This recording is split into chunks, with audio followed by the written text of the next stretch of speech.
It's not vodka. But I really wish it was. Yes, thank you. So I should say, I think on the virtual campus, they're going to get all kinds of wonderful slides. You stuck looking at me. Gender 101, or Beyond Binary. I grew up at a time when the cultural and religious norm regarding gender was binary, which means there were only two options when it came to gender: girl, boy, woman, man, female, male. Did anybody else here grow up in that framework as well? No? Okay. Within that binary, there were strict gender rules that defined what it means to be a real woman and a real man. Those norms were, of course, defined mostly by men, usually as a way to control and devalue anybody who wasn't male. To step outside these rigid binary norms was to immediately be seen as other. So, a male who presented in a way that some felt expressed femininity was considered other, sissy, and less than male. A female who presented in a way that some felt expressed masculinity was tolerated prior to puberty as a tomboy, but after that, they were considered other and not a real woman. And of course, the real woman was still less than male, as males ruled the roost. This narrow understanding of gender gave no space for anyone who didn't fit into this binary construction of gender. Chella Mann, a popular author, artist, actor, and YouTube sensation, writes, "If I had been born during any other era, my story would be different. The world would not be ready to understand with open hearts and minds. To this day, many still choose not to. But whether they choose ignorance or empathy is up to them. My story will still be here. It will never be erased. It begins and remains with a revelation. All of who I am lies on a continuum. My identity cannot be encompassed by a single term. My ethnicity, I'm biracial. I'm both Jewish and Chinese. My gender, I exist outside the binary of boy and girl. My disability, I am deaf with access to some sound through 2 cochlear implants." Chella Mann continues, "I've not always known these identity expressions. To understand them, I first had to unlearn. It required diving deep into the systems that oppressed me, scraping the surface to expose them, and then studying their roots. I first had to unlearn."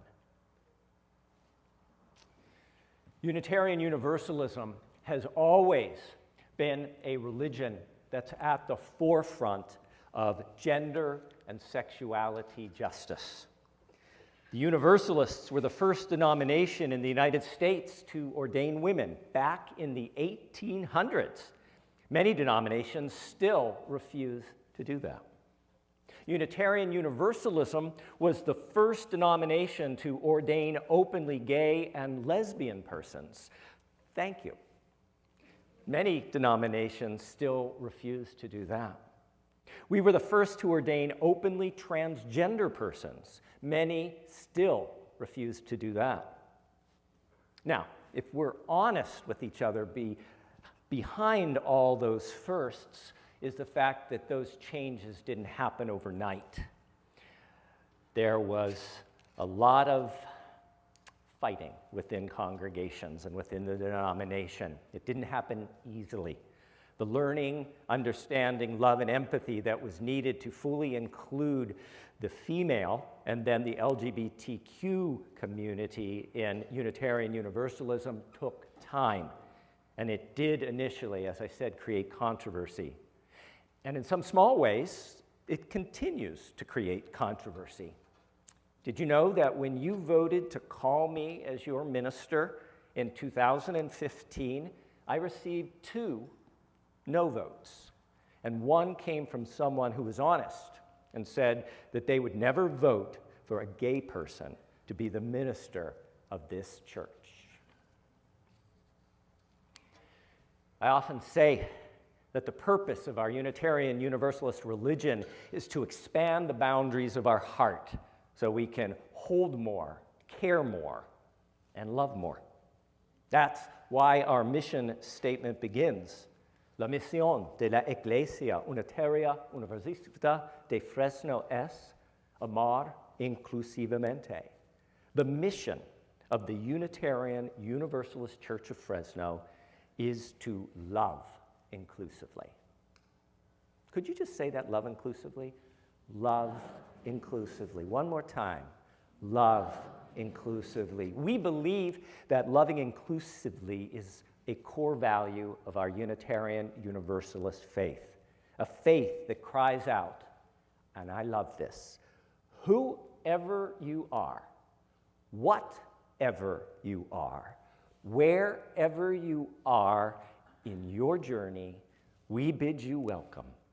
You are welcome here. Could you say that? You are welcome here. You are welcome here. One more time with some gusto. You are welcome here. As Unitarian Universalists, we are in the midst of growing our understanding and expanding the boundaries of our hearts yet again, so that we can truly welcome and celebrate persons who identify with a range of gender possibilities. We're expanding the boundaries of our hearts to welcome those who identify as non-binary or gender fluid. For some of us, we struggle to understand those identities because they don't fit the concept of gender that we've been conditioned to expect and accept. Most of us have some unlearning and some learning to do. I'm going to say that again, and I'm going to own this as well. Most of us have some unlearning and some learning to do. According to our friends at Planned Parenthood, it's common for people to confuse sex, gender, and gender identity, but they're actually all different things. Sex is a label, male or female, that we're assigned at birth based on the genitals we were born with and the chromosomes that we have. It goes on our birth certificate. When someone's sexual and reproductive anatomy differs from the typical presentations of female or male, they may be described and understood as intersex. Gender is much more complex. It's a set of expectations from society. Gender is about behaviors, characteristics, and thoughts. This is also generally male or female, but instead about being about body parts and chromosomes, it's about how we're expected to act because of our assigned sex. Gender identity is how and what we feel inside, who we know ourselves to be, and how we express our gender through clothing, behavior, and personal experience. Some people, their assigned sex and their gender identity are the same.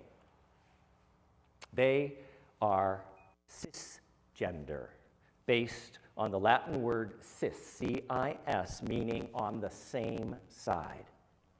Other people feel that their assigned sex is of the other gender from their gender identity. For example, your assigned sex is female, but your gender identity, how you feel and who you are inside, is male. These persons are transgender, or trans. Trans being a Latin word that means on the other side. Then, there are people who identify as neither gender, not male and not female. These are non-binary. There are also people whose gender can shift within and between the female and male spectrum. They are gender fluid. Cisgender, transgender, non-binary, gender fluid.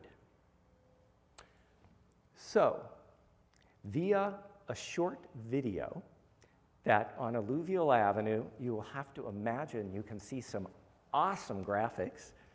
Let's go deeper and cross our fingers, the sound will work again, and explore together for this short video beyond the binary.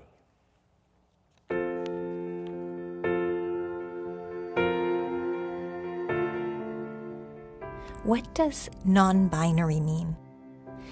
Today, especially in Western society, most people still understand gender as a binary characteristic, meaning a characteristic that has only two distinct options, male or female. Throughout history, many non-Western cultures have been more comfortable and accepting of gender outside of the binary, and many of these societies have long recognized more than two genders. We know that for as long as we've had human culture, we've had multiple instances of transgender identity. We have the two-spirit tradition in a lot of Native American cultures, and the Hijra, who are actually legally recognized as a third sex in India. So this is not something new and modern. This is something that has been going on for quite some time. More recently, in the Western world, teachers, scientists, and medical professionals are also beginning to understand gender identity as a characteristic that exists across a spectrum. And with this shift, we're beginning to gain a better understanding of non-binary gender identities as well. So then there's a host of names, that's growing on a daily basis. Some of them that you might hear might be something like agender, meaning they identify with no gender, or bigender, meaning they identify as both. A common one that's coming up is gender fluid, meaning sometimes they feel a shift between the genders. Like transgender individuals, people who identify as non-binary have a gender identity that diverges from their sex assigned at birth. But instead of identifying as male or female, their gender exists outside of the two boxes that are narrowly defined by the standard binary. Children who express a non-binary gender identity may not identify strongly as either male or female. They may feel they identify as a blend of both or neither. Non-binary individuals are often considered to be a subset of the transgender community, but many of them have unique needs beyond those of trans boys or trans girls. One of these considerations is the importance of language. In English, we use a lot of gendered terms like brother or sister, which could make a non-binary person uncomfortable because these words misrepresent their gender. Instead, we could use non-gendered terms like sibling or parent. The concept of gender identity as a spectrum that goes beyond male and female is sometimes harder for people to understand and accept. We still live in a world where we learn early on to categorize things as a way of understanding them. What I would say is that, for most of us, for the vast majority of people, the sex we are assigned at birth and the hormones that we experience through puberty matches very closely with our own gender identity. And for most of us, this is not even something that is going to come to mind. But for a small set of individuals, and this has happened for as long as we've had a human culture, right? these individuals, their gender identity does not match with the sex assigned at birth. Maybe because they identify as the opposite gender, but sometimes because they identify somewhere along a gender spectrum. By allowing our children to describe and express themselves in ways that reflect their most authentic selves, instead of forcing them to fit into two pre-existing categories, we may actually be creating an environment that's better set up to celebrate the beautiful uniqueness of each and every child.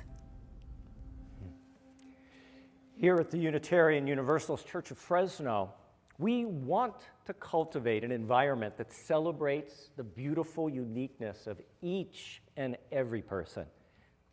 In order to do this, we need to understand the experiences and lived reality of non-binary and gender-fluid people.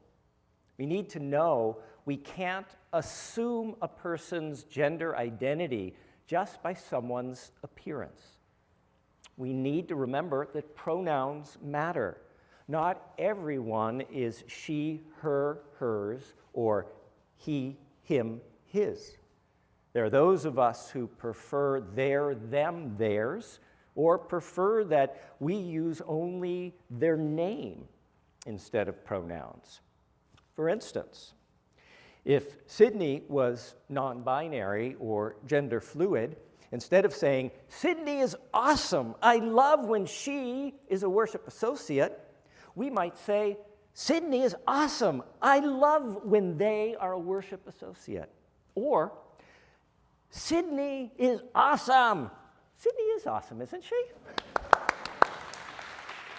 "Sydney is awesome. I love when Sydney is worship associate." It's really pretty simple. Imagine how we might feel if we were called something or someone that we were not. And if we're not sure, just ask, what are your preferred pronouns? You're not going to insult anybody. In fact, they're probably going to be pretty impressed you asked. What are your preferred pronouns? If we're using Zoom, as some of us will for our fall congregational meeting, you could put your own pronouns next to your name. You will be signaling that you are sensitive to the fact that gender exists beyond the binary, and you're not assuming that everyone is binary. You'll be signaling that you are trying to be inclusive, caring, and open-hearted. No one person can speak for anyone except themselves. But I'd like you to meet Luxander.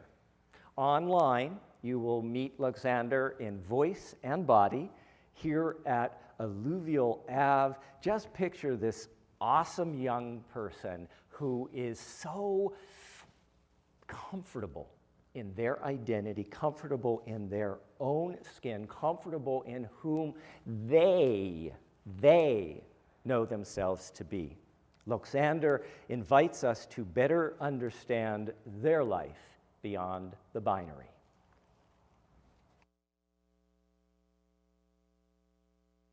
Hey there, Internet. My name's Luxander, and I'm doing a video now that I probably should have done a long time ago. This is me explaining what non-binary gender is. What is non-binary gender? What does non-binary mean? Answers at 11. I'm making this video partially because I just realized that I don't have a resource of my own to send to family members or friends who are unfamiliar with the concept of non-binary gender if I don't feel like explaining it all every single time I need to explain it. I should have a video to refer back to, so I'm creating this so that I can explain it in a simple way, and hopefully other people who need to send it to people to have them come to a better understanding can use this as a resource for that purpose. What does it mean when someone says that they are non-binary? Let's look at the term non-binary and see what the context is for that word. We use the term non-binary while we're discussing people's gender, their internal sense of how their feelings about their gender match up or don't match up with their physiological prescribed sex. Generally, in the society that we live in the United States, gender is considered to be binary. You are either a man or you are a woman. So the term non-binary is supposed to be a very broad term for anyone who doesn't strictly identify as a man or a woman in this dichotomy that has been presented to us. So in the loosest of terms, a person who is non-binary simply has a gender experience that is not exclusively I am a man or I am a woman. It could be that they feel some mixture of the two, or sort of between them, or outside of that context. Like, I feel that my gender is kind of outside of that context of, oh, am I a male or am I female? But different non-binary people feel differently about their gender, and they sometimes change the way they feel about their gender over time, and no one non-binary person has the same experience. It is a very, very broad term for anyone who doesn't specifically say, I am a man or I am a woman. So there can be a lot of variation there, and I want that to be very clear to anyone who is just coming into this conversation, that I can iterate to you what my experience has been like, but that's not going to necessarily be reflective of everyone else in the community. Sometimes people will respond to the notion of non-binary people with a question similar to, well, what does that mean? Like, how can you not be a man or a woman? What does it even mean to not be a man or not be a woman? What does it mean to be something else? And so I usually approach that by telling people how I attempted to embody the role of a woman, and I attempted to embody the role of a man, and that really, really did not work for me. The process of elimination of figuring out that you're non-binary, for me at least, was basically an exercise in trying to take on this role and see how it fit for me, or take on this identity label and see how it fits for me, and then going through a process of just narrowing it down because there wasn't a good place for me in a binary set of gender. I tried to fit in the role of womanhood, and that includes being gender non-conforming woman. I tried that, and I also, when I first realized that I had gender feelings, I thought that I was a binary trans man because I didn't know what non-binary was. And I tried out that role and those pronouns, and that also didn't really feel very nice to me, even being a gender non-conforming man. I experience a decent amount of social dysphoria. So dysphoria is when there is a conflict between the internal feeling that you have and what is going on outside of that internal feeling. So social dysphoria is, I know what I identify as, but sometimes when people see me, they address me differently, and that causes me distress, a medical diagnosis level of distress. That's what dysphoria is.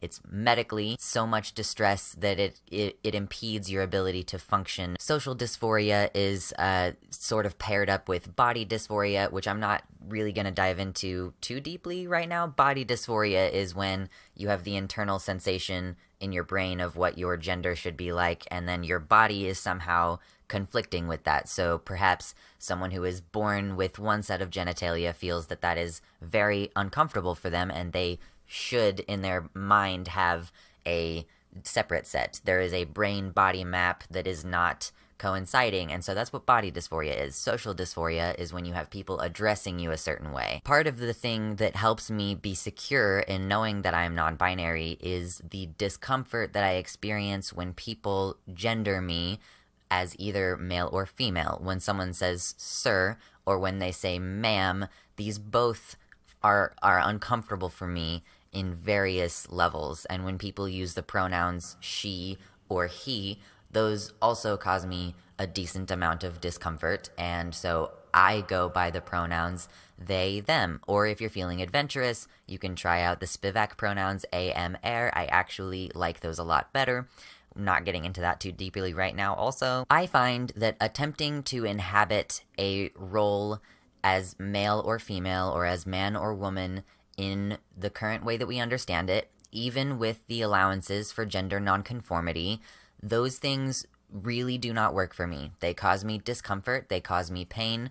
It impedes my ability to function if I am attempting to convince myself and others that I am something that I am not. I feel very comfortable now that I have come to an understanding of my gender, and I've been out for 11 years now, so I've had a while to think things through and try different pronouns and figure out where I am. And for me, and for many other non-binary people, it is so much more comfortable to embrace the feeling and the knowing that you are non-binary, and then from there saying, I can dress however I want. I can wear makeup if I want, or I can wear plaid if I want. It's different to approach it from the stance of I am non-binary and then I would like to self-explore and express myself versus I am trying to make myself be male or female. I'm trying to make myself comfortable with being addressed as male or female, and neither of those things are working for me. It is complicated to explain sometimes, but very simply put, it's about feelings of belonging and trying on different labels and seeing how they make you feel and realizing that a label that is not strictly binary, ergo non-binary, is actually the one that fits and feels comfortable and is affirming. Sometimes. Luxander reminds us about the importance of being invited to feel like you belong, the importance of communities of love and support that can help create feelings of belonging. It is important for us to signal that Unitarian Universalism offers a community that wants to and is learning how to love and support non-binary and gender-fluid persons. That we want to be a place where everyone can feel like they belong. One easy but important way we can do this is by displaying the non-binary pride flag outside our sanctuary on Alluvial Ave. Now you're going to have to imagine here on Alluvial that we have a flag. It would have been on the wall. There's a yellow strip, a white stripe, a purple stripe, and a beautiful black stripe. So on this flag, the yellow represents people whose gender exists beyond the binary. The white represents those who embrace many or all genders. The purple represents those whose gender is a mixture of or in between male and female. And that beautiful black color represents people who have no gender, those who do not identify at all with the construct of gender. Together, these four colors make up the non-binary pride flag. On Friday, just 2 days ago, George Berman and I had the honor of hanging the non-binary pride flag outside on our Alluvial Ave campus. But flying the non-binary pride flag means we need to be willing to unlearn and learn, to listen to experiences and stories that may be different from our own, maybe stories we struggle to understand, but we genuinely want to.